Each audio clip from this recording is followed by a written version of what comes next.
नमस्कार, राज्यसभा टीवी में आपका स्वागत है। लोकतंत्र 2015 लेकर हाजिर हूं मैं अमृता चौरसिया। बिहार विधानसभा चुनाव में पहले दौर के मतदान के लिए चुनाव प्रचार अब अंतिम पड़ाव में है। लिहाजा सभी उम्मीदवार और पार्टियां जनता को लुभाने की कवायद में पूरी शिद्दत से जुटी हुई हैं।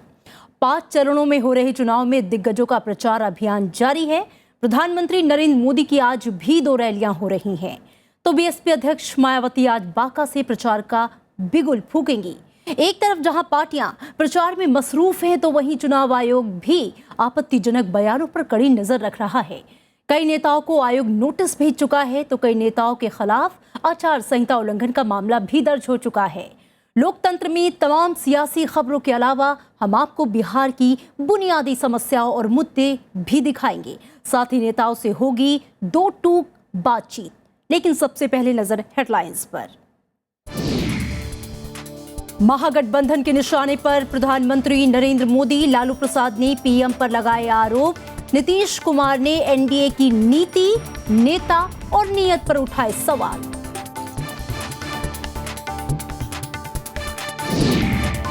आपत्तिजनक बयान पर चुनाव आयोग सख्त। प्रधानमंत्री के मुंगेर रैली के भाषण की होगी जांच। शरद यादव पर भी आचार संहिता उल्लंघन का मामला दर्ज।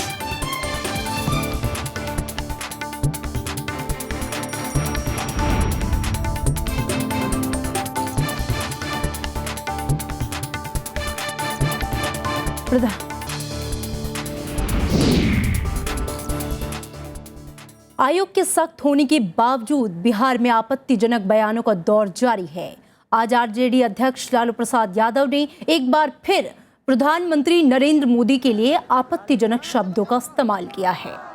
लालू प्रसाद ने पीएम पर कई आरोप भी लगाए हैं। उन्होंने पीएम के खिलाफ चुनाव आयोग में शिकायत की बात भी कही है। ऐसा पहली बार नहीं है जब लालू प्रसाद ने पीएम पर तीखी टिप्पणी की हो।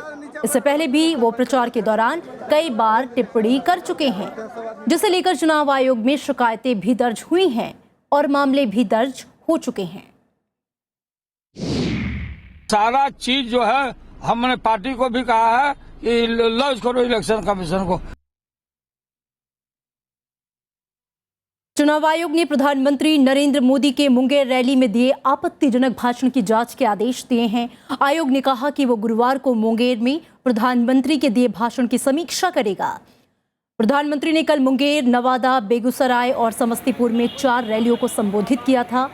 चुनाव आयोग प्रचार के दौरान नेताओं के आपत्तिजनक बयानों पर कड़ी नजर रख रहा है और यही वजह है कि आपत्तिजनक बयानों को लेकर कई नेताओं को आयोग की जांच का सामना भी करना पड़ रहा है। बीजेपी अध्यक्ष अमित शाह पर बिहार में दर्ज एफआईआर के खिलाफ कल पार्टी का एक प्रतिनिधिमंडल चुनाव आयोग के ऑफिस पहुंचा। प्रतिनिधिमंडल ने चुनाव आयोग से स्थानीय प्रशासन की शिकायत की। केंद्रीय मंत्री वेंकैया नायडू ने कहा कि बीजेपी अध्यक्ष अमित शाह ने कुछ भी आपत्तिजनक नहीं कहा और स्थानीय प्रशासन निष्पक्ष कार्रवाई नहीं कर रहा है।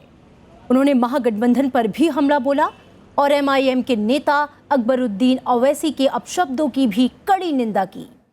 उन्होंने चुनाव आयोग से ओवैसी के खिलाफ सख्त कदम उठाने की अपील की। चारा चोर, तो चोर माने जो कोर्ट ने निर्धारित किया, फैक्ट फैक्ट है, सच सच है, ये तथ्य है, कोर्ट का फैसला है और उसका केवल हमारा अध्यक्ष ने उल्लेख किया कि कोई भयंकर पाप किया, अपराध किया, ऐसा बन के उसके लिए एफआईआर रजिस्टर करना एक राष्ट्रीय पार्टी का अध्यक्ष के ऊपर ये बहुत आपत्तिजनक है, गलत है। जेडीयू अध्यक्ष शरद यादव के खिलाफ बिहार शरीफ के बिहार थाने में आचार संहिता के उल्लंघन का मामला दर्ज किया गया है। बुधवार को उन्होंने श्रम कल्याण केंद्र में एक चुनावी सभा में आपत्तिजनक भाषण दिया था, जिसे आयोग ने गंभीरता से लिया। पूरे भाषण के वीडियो को देखने के बाद आयोग ने मामला दर्ज करने का आदेश दिया है।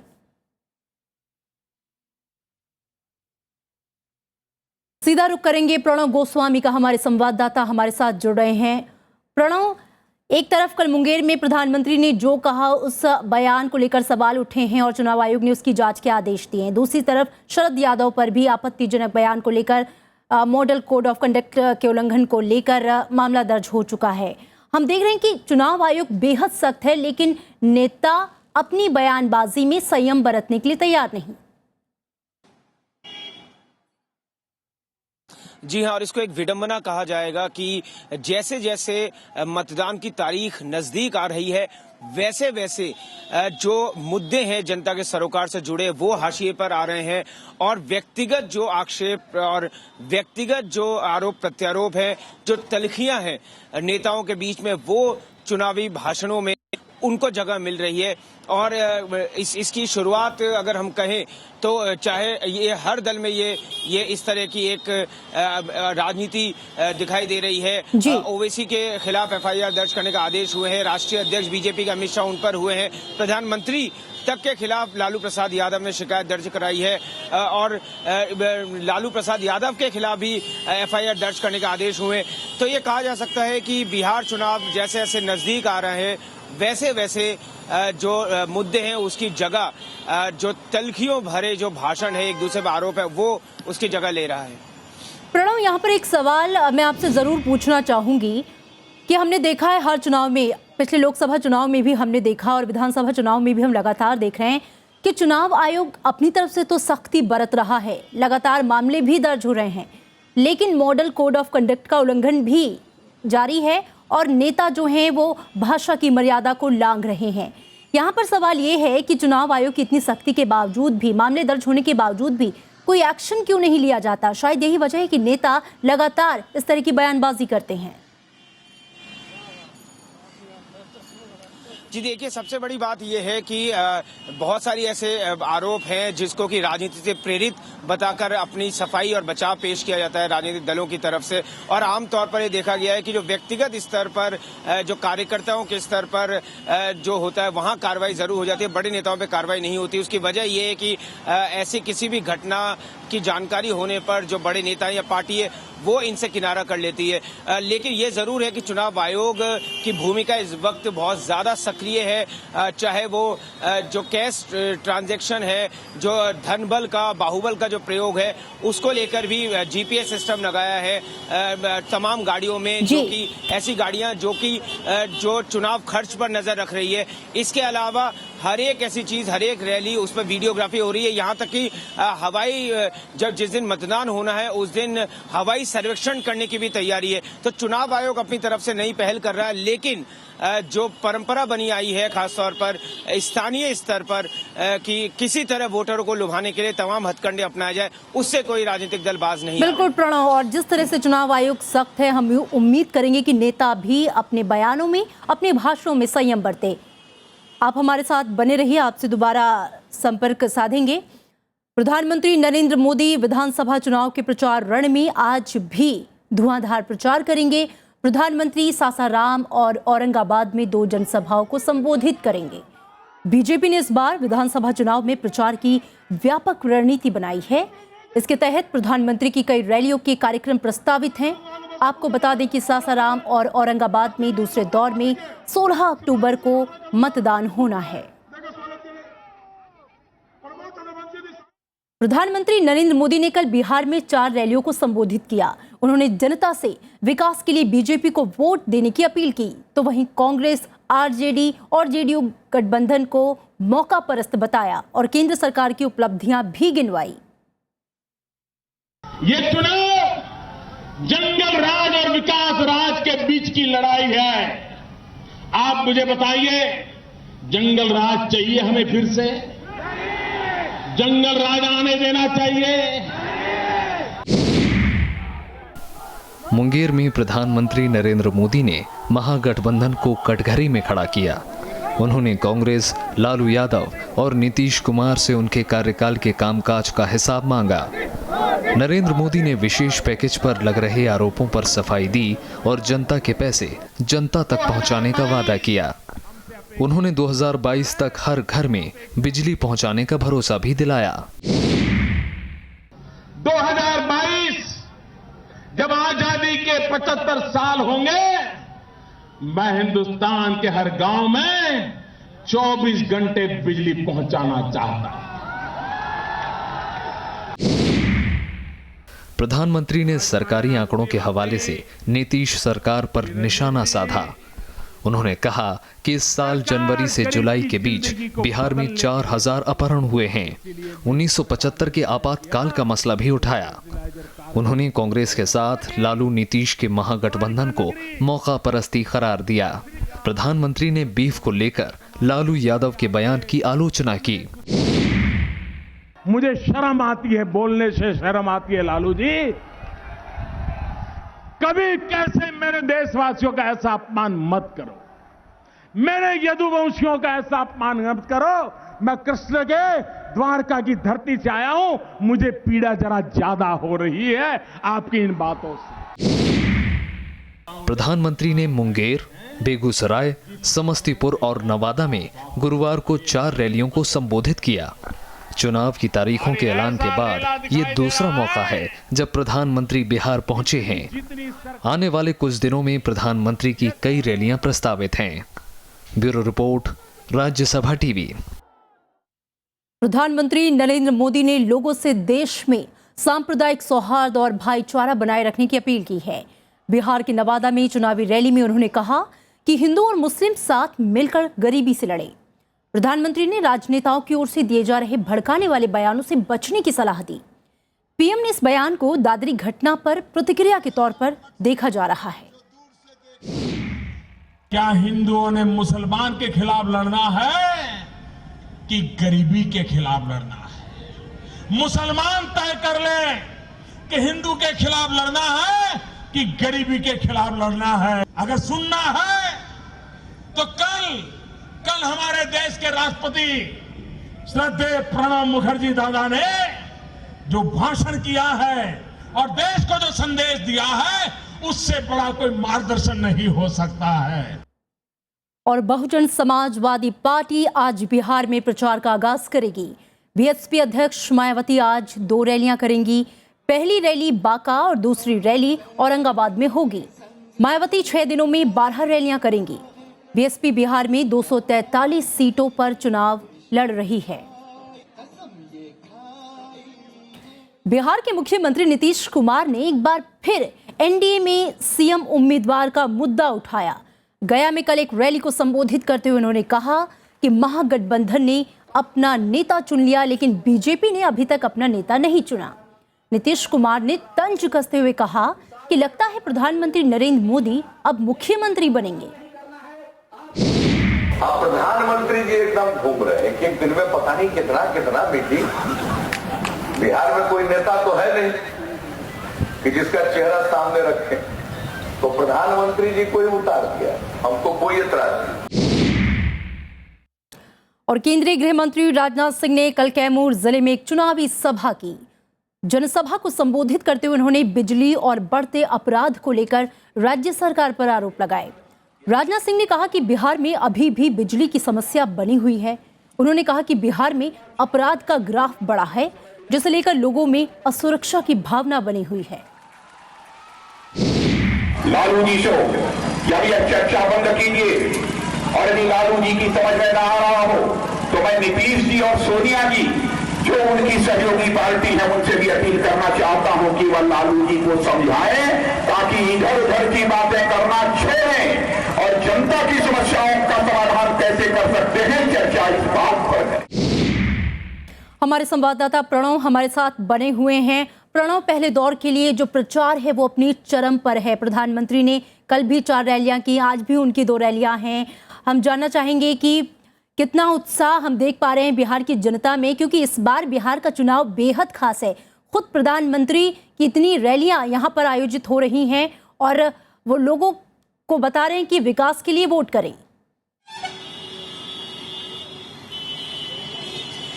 जी देखिए, अगर हम लोगों की बात करें, नेताओं के अपने अपने मुद्दे हो सकते हैं। नेताओं के लिए खासतौर बिहार चुनाव में जातीय समीकरण और सांप्रदायिक ध्रुवीकरण, इस तरह की एक परंपरा हम देख रहे हैं इन चुनाव प्रचारों में।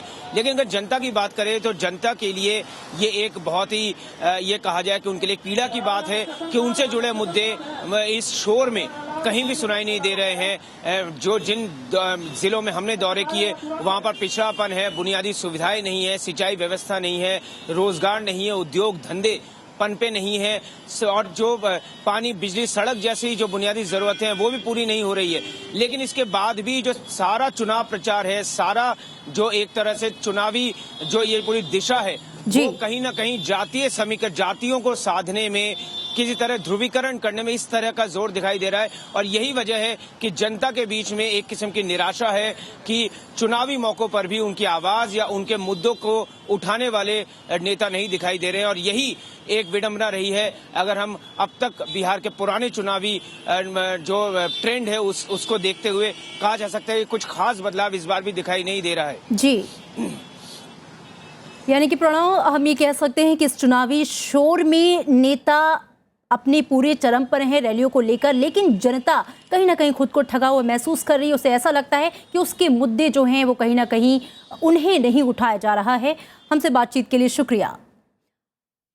यहाँ वक्त है एक ब्रेक का। ब्रेक के बाद आपको दिखाएंगे वैशाली की बुनियादी समस्याएं और मुद्दे।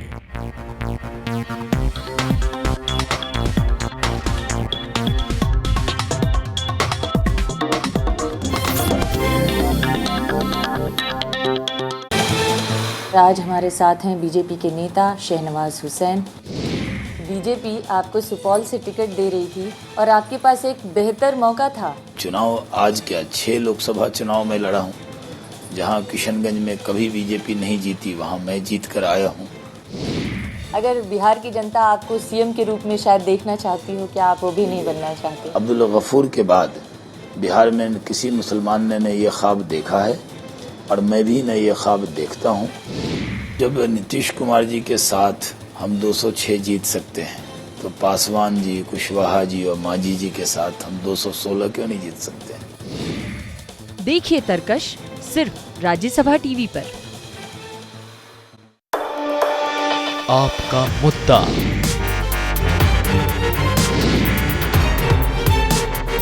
आपका हाथ,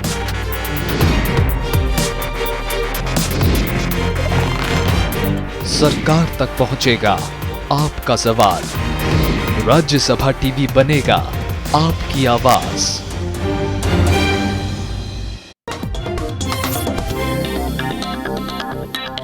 ब्रेक के बाद स्वागत है आपका। आगे बढ़ेंगे। विधानसभा चुनाव के तीसरे दौर के लिए आज नामांकन पत्रों की जांच का काम पूरा होगा, जबकि 12 अक्टूबर तक नाम वापस लिए जा सकेंगे। तीसरे दौर में 6 जिलों की 50 सीटों पर मतदान होना है। इनमें सारण, वैशाली, नालंदा, पटना, भोजपुर और बक्सर शामिल हैं। राजधानी पटना और आसपास के जिलों की इन सीटों पर सबकी नजरें टिकी हैं। सबसे ज्यादा पटना की 14, सारण की 10, वैशाली की 8 और नालंदा की 7 सीटों पर मतदान है, जबकि सबसे कम बक्सर की 4 सीटों पर वोटिंग होनी है। इस दौर में 8 सीटें अनुसूचित जातियों के लिए आरक्षित हैं। तीसरे दौर के लिए 28 अक्टूबर को वोटिंग है, जबकि 16 अक्टूबर को दूसरे और 12 अक्टूबर को पहले दौर के लिए वोटिंग होनी है। एक दौर में मजबूत वामपंथी पार्टियों के लिए बिहार में लगातार हालात बदतर होते चले गए। मौजूदा चुनाव में पहली बार 6 वामपंथी पार्टियां एकजुट होकर चुनाव लड़ रही हैं। ऐसे में क्या है उनकी रणनीति और बिहार से उनको कितनी है उम्मीद, ये एक बड़ा सवाल है। राज्यसभा टीवी ने सीपीआई के महासचिव एस सुधाकर रेड्डी से खास बातचीत की। वाम दल के हमारे साथ राष्ट्रीय महासचिव सुधाकर रेड्डी जी हैं। किस तरीके से आप चुनाव लड़ रहे हैं, आपकी स्ट्रेटेजी क्या है? हमारा स्ट्रैटेजी है एक वैकल्पिक पॉलिसी से बिहार असेंबली में वामपंथी पार्टियों का एक स्ट्रांग लेफ्ट कंटिंजेंट को जिता के बिहार का नीति बदलने के लिए कोशिश कर। क्या ये जो पार्टियां जिनके साथ आप हमेशा से रहे, यूपीए 1 में आपने यूपीए 1 का अपने साथ दिया, उसके बाद आप नीतीश के साथ भी रहे, लालू के साथ भी रहे, तो क्या ये आपको डैमेज करने के लिए इस तरीके की बात कर रहे हैं, या फिर आप मजबूती से न लड़ सकें ये एक कोशिश कर रहे हैं आपके लिए, क्योंकि आपके साथ अलायंस नहीं हो पाया उनका? हमारा साथ अलायंस करने का बारे में वो लोग कभी कोशिश भी नहीं किया और वामपंथी पार्टियों को इसके साथ इंटरेस्ट भी नहीं था। ये बार पहले से सीपीआई, सीपीएम माले, ये सब पार्टियां अलग अलग चर्चा करके एक निर्णय लिया।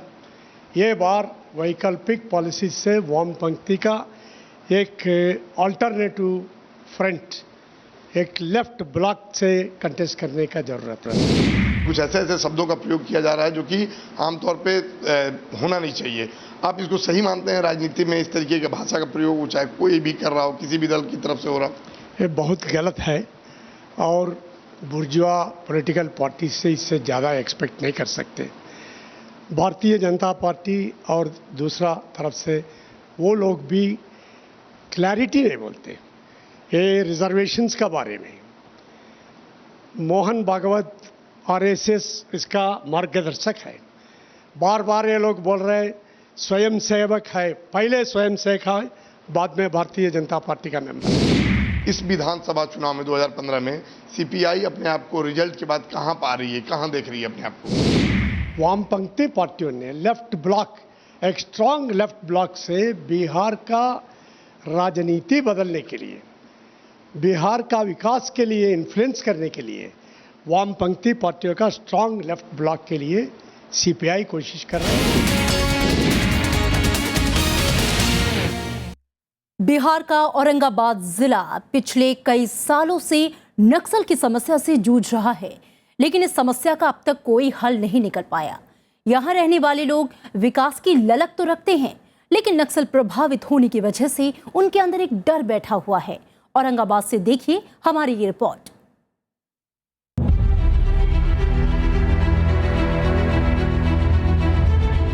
बिहार का औरंगाबाद जिला नक्सल पीड़ित है, जिसके चलते ये इलाका बेहद पिछड़ा हुआ है। यही वजह है कि यहाँ के लोग विकास की बजाय नक्सली समस्या से निजात को प्राथमिकता देते हैं। आने वाला समय में इसको तो सुधार करना बहुत जरूरी है, चाहे प्यार से हो, चाहे प्रशासनिक ढंग से हो या शैक्षणिक ढंग से हो, सामाजिक ढंग से हो, इसको सुधार करना निहायत जरूरी है, तभी हम विकास की बात कर सकते हैं। राजनीतिक पार्टियां भी जानती हैं कि औरंगाबाद जिले में नक्सल सबसे बड़ी समस्या है और इसे खत्म करना बेहद जरूरी है। नेता मानते हैं कि समस्या को दूर करना है तो सबसे पहले रोजगार की व्यवस्था करनी होगी।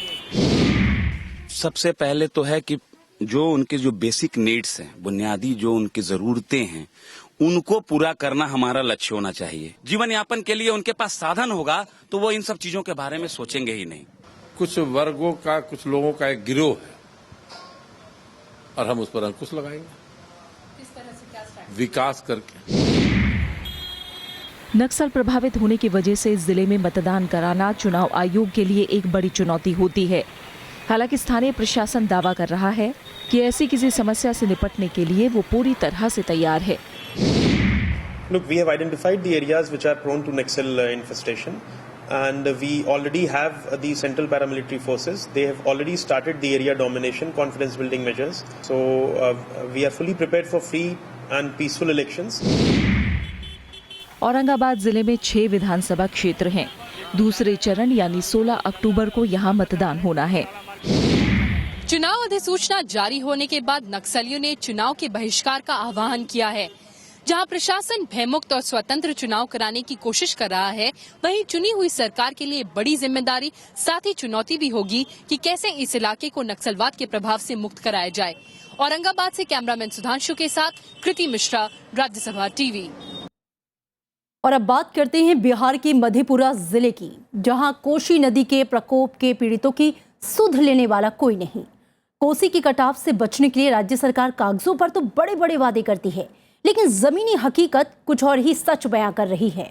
मधेपुरा के मुराद गांव से देखिए हमारी रिपोर्ट। कोसी नदी के दंश को समझने के लिए ये तस्वीरें काफी हैं। चारों तरफ सिर्फ पानी ही पानी। पानी का बहाव इतना तेज है कि कोई इसके जद में आ जाए तो फिर बच नहीं पाता। स्कूलों की इमारतें, मंदिर, आशियाना या तो वीरान पड़े हैं या फिर उनका नामो निशान मिट गया। और शायद यही वो वजह है जिसके चलते कोसी को बिहार का शोक कहा जाता है।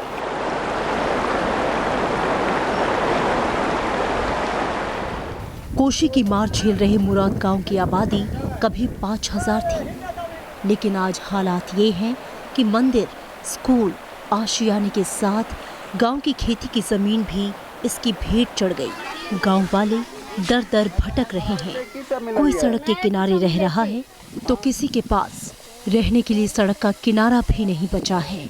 खटने के बावजूद भी, कहने के बावजूद भी हम लोग निहाय होकर के, निसंग होकर के, कोई सहारा नहीं मिल रहा है। दीजिए हमको वोट, हम जीतेंगे तो हम जीतेंगे।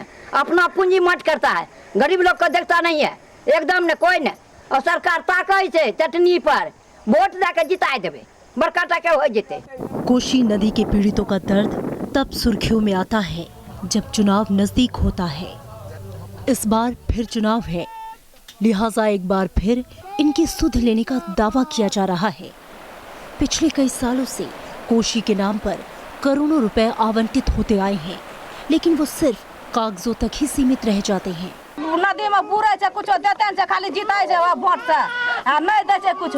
आलमनगर के मुरौत और चौसा के फुलौत और अन्य कई गांव लगातार कोसी कटाव से वहां के लोग विस्थापित होते रहे हैं। करोड़ों रुपया की लूट उस योजना के तहत हो चुका है। कहाँ गया पैसा, कौन लूट ले गया पैसा, ये पता नहीं चल रहा है और न इसकी कोई जांच हो रही है।